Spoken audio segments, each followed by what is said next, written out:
Hello friends, आज आपके साथ इस वीडियो में मैं चर्चा कर रहा हूँ एक ऐसे मुद्दे की और एक ऐसे टॉपिक की जिसमें आप बहुत सारे लोग जो है इंटरेस्टेड रहते हैं। लेकिन आज उसी मुद्दे को हमने एक तरीके से समझाने के लिए भी यूज़ किया है। और आज का जो दिन है वो स्पेशली एक ब्लैक थर्सडे जो है रहा है ऑप्शन सेलर के लिए। ऑप्शन सेलर कौन लोग होते हैं? ऑप्शन सेलर्स वो लोग होते हैं जो एक अनलिमिटेड रिस्क लेते हैं, मंदी की पोजीशन में भी और तेजी की पोजीशंस में भी। हालांकि वो लोग अपने पोजीशंस को हेज करके चलते हैं। और जो ऑप्शन की एक्सपायरी वाला दिन होता है वो स्पेशली जो है ऑप्शन सेलर के लिए बहुत फ़ायदेमंद वाला होता है, क्योंकि उस हफ्ते की सारी ऑप्शंस की वैल्यू जो भी आउट ऑफ द मनी हो जाती हैं या एट द मनी होती हैं वो सब जीरो हो जाती हैं या जीरो के बराबर हो जाती है। कभी कभी 1-2 रुपये या कुछ पैसे रह जाती है, बट वो at the end of the day zero ही मानी जाती है। तो कुल मिलाकर आज का जो दिन था वो ब्लैक थर्सडे मैं मानता हूँ ऑप्शन सेलर के लिए था। ऐसे बहुत ही कम दिन होते हैं जब ऑप्शन सेलर्स के लिए इस तरीके के दिन होते हैं। सबसे खास बात मैं यहाँ पर जो आपके साथ करूँगा, तो कुछ बातें जो है मैं पहले आपको मुद्दे पर लेके आता हूँ, समझाता हूँ। देखिएगा, ऑप्शन सेलिंग एक बहुत ही रिस्की बिजनेस है, बट मुझे पर्सनली लगता है कि रिस्क के साथ साथ उसमें प्रॉफिट भी काफ़ी अच्छा है।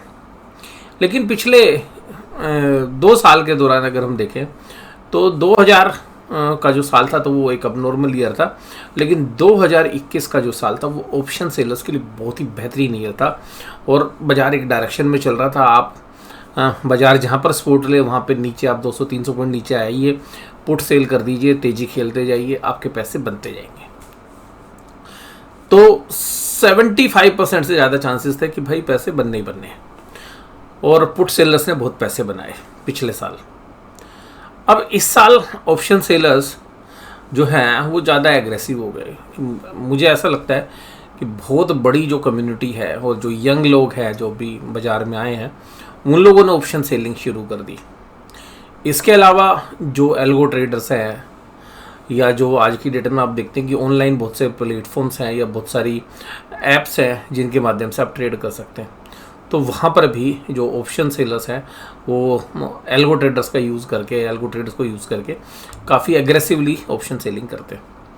और बहुत सारे लोग जो है ऑप्शन सेलिंग करने आ गए। तो शायद ये जो है सबसे बड़ा पेट दर्द का कारण है बड़े इंस्टीट्यूशनल इन्वेस्टर्स के लिए, ये जो बहुत बड़ी कैपिटल के साथ खेलते हैं। अब उनके पेट के दर्द की वजह से ये जो बाज़ार में मूव्स आ रहे हैं 2022 के अंदर, ये इस तरीके के आते हैं कि जैसे ऑप्शन सेलर को ख़त्म कर रहा हूँ। लेकिन देखिएगा, ऑप्शन सेलिंग में एक एज है। तो जो लोग ऑप्शन सेलिंग को जानते हैं, अगर वो बिल्कुल प्रॉपरली हेज करके खेलते हैं तो वो प्रॉफिट निकालते हैं। और थर्सडे जो है ऑप्शन सेलर्स के लिए बहुत ही शानदार दिन होता है। आज हालांकि नहीं रहा होगा, वो मैं आपको चर्चा बताऊंगा कि किस तरीके से वो नहीं रहा। Generally option sellers different types की पोजीशंस ट्रेड में लेते हैं, बहुत सारी। लेकिन जो थर्सडे का जो स्पेशल ट्रेड होता है वो जनरली ये पता होता है कि भाई ऑप्शंस के प्रीमियम जो है ख़त्म हो जाने शाम को। तो generally option sellers credit spread के साथ खेलते हैं। क्रेडिट स्प्रेड का मतलब क्या होता है कि अगर आपको तेज़ी करनी है, मान लीजिए जैसे बैंक निफ्टी आज जो लेवल्स पे खुला सुबह, मान लीजिएगा 33,000 पे खुला, तो जैसे ही 33,000 के ऊपर जाने लगा 33,100, 33,200, तो आप एक स्पोर्ट मानिएगा कि भाई यहाँ पे बाज़ार की स्पोर्ट है, तो वहाँ की जो है पुट सेल करना शुरू हो जाती हैं और उसके नीचे जो है और नीचे की पुट खरीदे। तो मान लीजिएगा जैसे आज बाज़ार सुबह खुलते के साथ करीबन 10-15 मिनट के अंदर ही 33,300 के ऊपर चला गया। तो जो बाज़ार के अंदर जो लोग जानते हैं कि भाई ठीक है, अब 33,300 का जो लेवल पार कर लिया और उसके बाद जो अगर बाज़ार टिकेगा तो 33,000 की पुट जो है वो सेल कर देते हैं। और सेफ साइड क्योंकि नीचे की तरफ पे जो है या तो 32,800 या 32,700, हालांकि 32,800 एक ट्रेड्स होते हैं, जनरली वो एक्सपोर्ट है, तो 32,800 भी हो सकता है। और जनरली तो 33,000 की जो है पुट सेल करके 32,800 की पुट खरीद लें। तो उस समय पर क्या होगा कि 33,000 की जो सेल आप बेचोगे, पुट जो सेल करोगे वो कितने में बिकेगी? वो बिकेगी 100 रुपये या 110 रुपये के आसपास। हो सकता है अगर बहुत जल्द सुबह सुबह बेचोगे तो इतना वैल्यू मिल जाती, और नीचे की आपको मिल जाएगी 31 रुपये में। तो आपने 100 रुपये की बेची और 30 रुपये की खरीद ली, लेकिन आपको लॉस कब होगा? जब बाजार नीचे की तरफ आए, यानी कि 33,000 के नीचे की तरफ आए।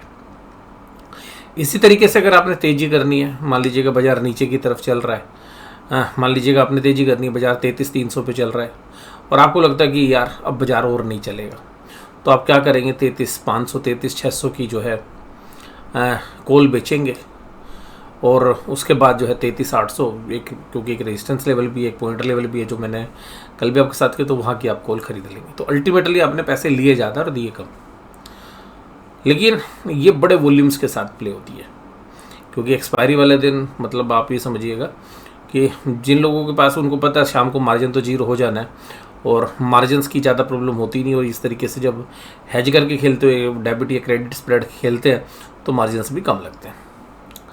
तो ये तो था जनरली जो मोडस ऑपरेंडी होती है लास्ट के दिन, जिस दिन एक्सपायरी ट्रेड्स होते हैं, तो इन पोजीशंस को, इस तरीके के ट्रेड्स को हेज के साथ जो है माना जाता है। बहुत सारे लोग हालांकि ब्लैंक भी सेल करते हैं कि भाई बाजार तो एक साइड या कॉल या पुट दोनों साइड जो है बेचने की कोशिश करते हैं। कुछ लोग क्या करते हैं कि एक स्टैडल बेचते हैं, ऊपर की कॉल बेच दी, नीचे की पुट बेच दी, और थोड़े दूर दूर की बेचते हैं।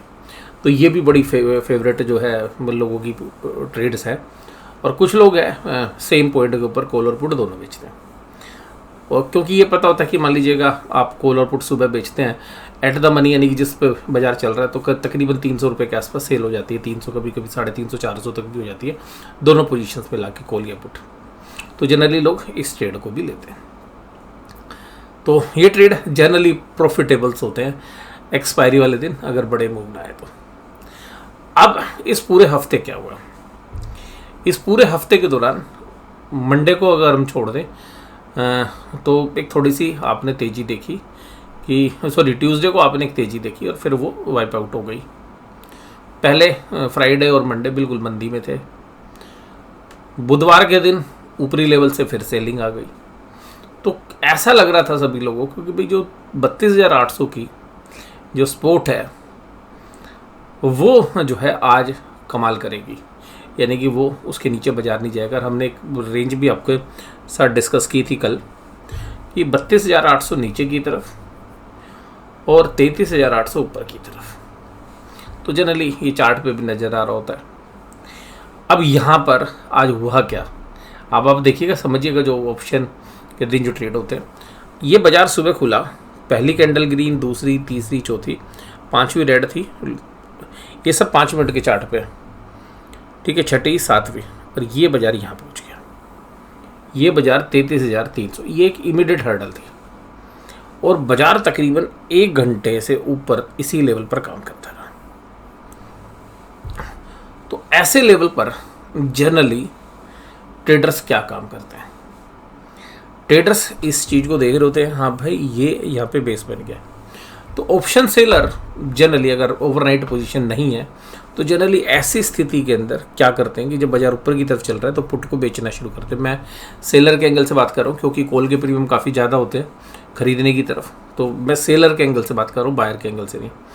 तो ये जो पोजीशन है, जब इस तरीके से बाजार चलता है तो ये ऑप्शन सेलर एक्टिव हो जाते हैं, और जब थोड़ी देर बाद चल के बाजार इस तरीके से कंसोलिडेट होना शुरू होता है तो ये लोग काफ़ी अग्रेसिव हो जाते हैं। और उस परिस्थिति में, यानी कि जिस समय बाजार था उस समय 33,100 के आसपास की जो पुट है उनको सेल करना बड़ा फ़ायदेमंद होता है।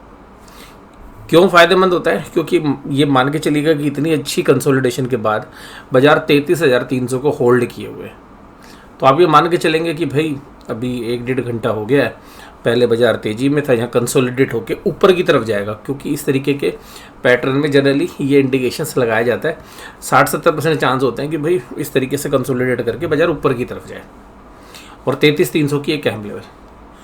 अब यहाँ पर आपने अपनी अगर मतलब ब्लैंक बेच दी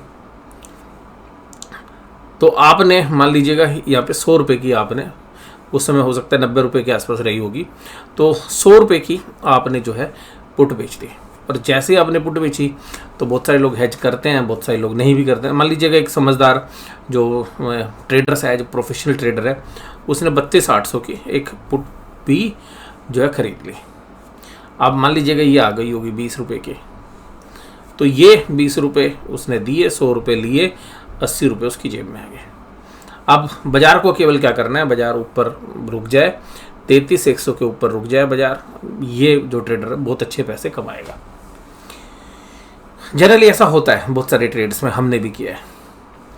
लेकिन आज हुआ क्या, आज जो मैंने कहा ना, इंस्टीट्यूशंस को बर्दाश्त नहीं है कि भाई ये रिटेलर्स जो है ऑप्शन सेल करें और हर हफ्ते पैसे कमा के जाए। भाई आज क्या हुआ, ये तकरीबन 11 बजे के आसपास का समय था और बाजार ने क्या खेल खेला भाई साहब। एक कैंडल 2 3 4 5 6 7 8 9 10 11 बड़ी कैंडल बाजार लगा दिया 32,800 के नीचे। देखिए यहाँ समझिए पहले 32,800। अब यहाँ पे मानसिकता क्या होती है, ट्रेडर देख रहा है आ रहा है बाजार, आ रहा है, वो 33,100 के आसपास जब आएगा तो अलर्ट हो जाएगा। हालांकि उसको अलर्ट यहीं हो जाना चाहिए 33,300 पर जो टूटेगा, लेकिन बाजार थोड़ी देर देखता है ट्रेडर भी कि भाई हाँ टिकेगा, कंसोलिडेट करेगा, थोड़ा समय बिताएगा, नहीं बिताया, खट देने से बाजार नीचे आ गया। तो अल्टीमेटली जब 33,300 टूटा तो थोड़ा सा अलर्टनेस आई होगी कि चलो देखते हैं, फिर भी थोड़ा सा इंतजार करता है। तब तक 33,100 की पुट के भाव 200 रुपये हो जाते हैं कि भाई ये 33,100 की जो पुट बेची थी आपने वो 100 की जगह 200 गई। ये 20 रुपये की वैल्यू ये 30 रुपये के आसपास हो जाती है, क्योंकि थोड़ा सा डेल्टा इसका तेज कम होता है तो ये थोड़े से कम पड़ती है। अब ये परिस्थिति आते के साथ जो प्रोफेशनल ट्रेडर्स होते हैं वो जनरली क्या होता है, इस 100 पे भी आने से पहले ही अपना स्टॉप लॉस काट देते हैं। यानी कि मान लीजिए उसने 60 रुपये का या 50 रुपये का लगाया होगा और मान लो 2,000 यूनिट बेची, 1,000 यूनिट बेची, तो तुरंत उसने यहाँ लॉस बुक किया और इस पोजीशन को भी स्केयर ऑफ कर दिया, इसको भी स्केयर ऑफ कर दिया, क्योंकि ऑप्शन सेलर बाइंग में तो बिलीव करता ही नहीं। अब बाजार ने क्या किया, खट खट खट खट खट भाई साहब जितने भी पुट राइटर्स है ख़त्म कर दिया उनको।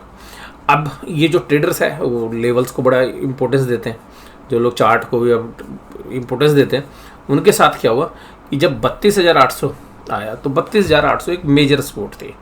मैंने भी कल आपके साथ बात की। अब बाजार के अंदर क्या होगा कि ये 32,800 की सपोर्ट है तो आदमी ट्रेडर है, वो तो ट्रेडर को तो डायरेक्शन देखनी है।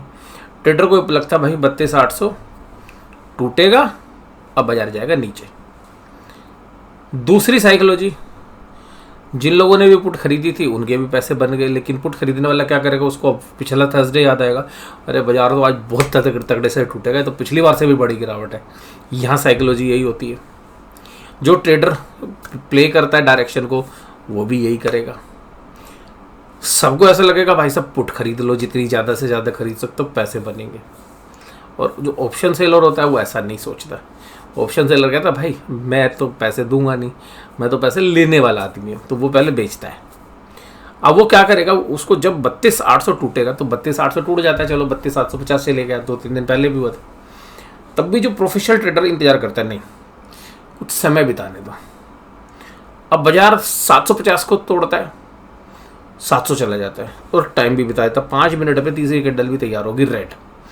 जैसे तीसरी कैंडल रेड तैयार होगी ना, ट्रेडर अपना सौदा इनिशिएट कर देगा। ध्यान रखिएगा, जनरली तीसरी कैंडल जो बनेगी, भाई आज तो बाजार गया क्योंकि बड़ी तेजी से काम हो रहा है। अब उसको ये विश्वास हो जाता है भाई बाजार तो गया। अब जैसे ही गया वो 33,000 की कॉल बेचता है और अपनी सेटिंग ऑफ के लिए 33,300 की कॉल खरीद भी लेता है हेजिंग करने के लिए कि जी 300 पॉइंट का रिस्क है। अब जिस आदमी ने यहाँ पे अपनी पोजीशन का स्टॉप लॉस काटा था वो 33,000 की क्या करेगा, कॉल बेचेगा। नॉर्मल थोड़ा आगे पीछे भी हो सकता है, 100 पॉइंट ऊपर नीचे, बट मैं जनरली बोल रहा हूँ कि जिस तरीके से ट्रेडर काम करते हैं। तो जैसे 33,000 की कॉल उसने बेची और 33,300 की जो है उसने खरीद भी ली होगी, तो ये भी लेवल है क्योंकि वोलेटिलिटी बढ़ गई थी, तो 80-90 रुपये के आसपास ये भी थी और ये भी 20-30 रुपये की रही होगी। अब ये बाजार यहाँ पे टाइम स्पेंड करता है, सबके सौदे बनवा देता है, भाई मंदी कर लो आज। और पिछला थर्सडे याद रखो सबके पैसे बनवाए थे। और मैंने कल आपके साथ बोला था भाई इस बार मंदी वालों के पैसे नहीं बनेंगे, क्योंकि साइकोलॉजिकली गेम चल रहा है। अब चार्ट का ज़माना देखिएगा है और रहेगा, लेकिन चार्ट की सार्थकता जो है वो आपके विवेक के हिसाब से ज़्यादा चलने लगी है। तो आपकी डिस्क्रिप्शन क्या है वो ज़्यादा इंपॉर्टेंट हो गई है चार्ट से।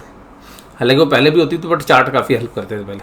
अब जैसे यहाँ पे बाजार आए ना भाई साहब, ऑपरेटर ने क्या बाजार घुमाया खट ऊपर, और जैसे ही बाजार ऊपर जाएगा भाई साहब, ये 33,000 की जो चीज़ 80 में बेची थी ना, ये इतनी तेज़ी से गोली की स्पीड से 200 रुपये हो गई।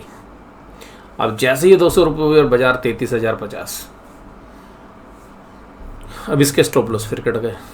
अभी 80 रुपये की चीज़ को 200 रुपये में खरीद रहा है, ये 20 रुपये वाली चीज़ है वो भी 30-35 रुपये में सेल हो गई। अब ये दोनों साइड के सौदे आज बाजार ने काट दिए कुल मिलाकर। तो ऑप्शन सेलर के लिए आज बहुत ही खराब दिन था। किसी ने अगर स्टार्डल या स्टार्डल भी बेचा होगा यानी कि सेम रेट पे, तो भी देखिएगा उसने यहाँ पे भी बेचा होगा, क्योंकि जब ऊपर लेवल बनने होंगे तो 33,300 की कॉल और पुट दोनों बेचे होंगे, तो 33,300 की पुट एकदम तेज़ी से बढ़ गई होगी और कॉल में कुछ हुआ नहीं होगा, तो यहाँ कहीं पे उसने स्टॉप लॉस काटे होंगे। उसके बाद यहाँ पे बाजार नीचे 33,000 के नीचे सेटल हुआ, यहाँ स्टार्डल बेचा होगा तो यहाँ लॉस किया होगा। तो अल्टीमेटली आज का दिन ऑप्शन सेलर के लिए एक तरीके से ब्लैक थर्सडे रहा। मुझे ऐसा लगता है कि ये इस तरीके की सिचुएशन रही होंगी। तो ट्रेडर्स किस तरीके से ट्रेड करते हैं, किस तरीके से एक्सपायरी डे ट्रेड कभी कभी भारी पड़ जाते हैं, तो शायद आज एक एक्सेप्शन है जो है। हालांकि ऐसे घटनाएं पहले भी हुई हैं, ऐसा नहीं है कि नहीं हुई, बट आज मैं जो है आपके साथ इस बात को बता रहा हूँ कि किस तरीके से कब कब ब्लैक थर्सडे जो है ऑप्शन सेलर्स के लिए हो जाते हैं। तो आज का दिन इस तरीके से ऑप्शन सेलर्स के लिए जो है काफ़ी बेकार जो है रहा होगा। और मैं बहुत सारे प्रोफेशनल जो ऑप्शन सेलर्स हैं उनके बारे में पढ़ता भी हूँ, उनके ट्रेड्स भी देखता हूँ, या उनसे हमारे कुछ फ्रेंड सर्कल में भी हमारे साथ हैं कुछ लोग, तो वो जो इस तरीके की एक्टिविटी करते हैं, और इवन मैं भी करता हूँ, बट मेरा आज भी थोड़ा सा लगता, हालांकि असर हमारे ऊपर भी होना था ये तो लाजमी था, बट मेरा थोड़ा सा बायस था। मैंने आपको कल बोला था मैं पॉजिटिव साइड में ज़्यादा था, तो हालांकि जब नेगेटिव साइड आए तो हमने जो है पोजीशंस पहले बोल दिया था कि हम लास्ट वाले दिन में ट्रेड नहीं कर रहे, क्योंकि लास्ट वाला दिन जो है संभालना बड़ा मुश्किल होता है, तो हम अगले हफ्ते में शिफ्ट कर जाते हैं वो। तो इसलिए हमारे ऊपर इसका इतना असर नहीं हुआ, हालांकि असर तो हुआ लेकिन इतना नहीं हुआ, क्योंकि जो लास्ट दिन की एक्सपायरी होती है उसमें डेल्टा बहुत होता है, वो तेज़ी से मूव करता है। तो यहाँ पर मैंने आपके साथ जो समझाने की कोशिश की, और जो मैं अभी आपके साथ बात कर रहा था, तो जो फ्रेंड सर्कल में या जो लोगों को ऑप्शन सेलर से हमारी बातचीत होती है, उन सब का ही ये मानना था कि जो 70% जो ऑप्शन सेलर्स हैं लगभग जो है उन्होंने लॉस ही होगा। सबके लिए तो देखिएगा अप्लाई नहीं, पर 70 से 80%, और स्पेशली जो बहुत डिसिप्लिन्ड वाले जो ऑप्शन सेलर्स हैं, जो स्टॉप लॉस को भी बड़ा स्ट्रिक्टली फॉलो करते हैं, कभी कभी डिसिप्लिन वाले के साथ भी जो है मार लगती है, वो शायद आज रही होगी। जो बाकी ऑप्शन सेलर्स हैं जो शायद डिसिप्लिन फॉलो नहीं करते, यार जाने दे जहाँ जाएगी तब देखेंगे, उनके लिए शायद इतना नुकसान नहीं होगा अगर उन्होंने कॉल और पुट दोनों बेची होंगी, या स्टार्डल बेच के शाम तक बैठे रहे होंगे, शाम तक 3:30 तक, तो भी वो जो है सुकून के साथ जो है उनके पैसे बन गए होंगे। या जो बेच कर भैया भूल गए और सो गए, शाम को बोला भैया एक्सपायरी में जाने दो दोनों को, वो भी शायद सुकून रहा होगा। लेकिन जो प्रोफेशनल या जो स्किल्ड ट्रेडर्स हैं, वो जिस तरीके से ट्रेड करते हैं, उनके लिए आज शायद जो है मुझे लगता है कि ब्लैक थर्सडे रहा होगा। फिर भी आपकी क्या राय है इसके ऊपर कमेंट्स में मैं जगह जानना चाहूँगा, तो आप मुझे जरूर से जरूर कमेंट बॉक्स में बताइएगा। और ये वीडियो का टॉपिक जो आज थोड़ा सा हटके हमने लिया है, ये आपको कैसा लगा जरूर से जरूर मुझे बताइएगा। वीडियो देखने के लिए धन्यवाद, थैंक यू वेरी मच।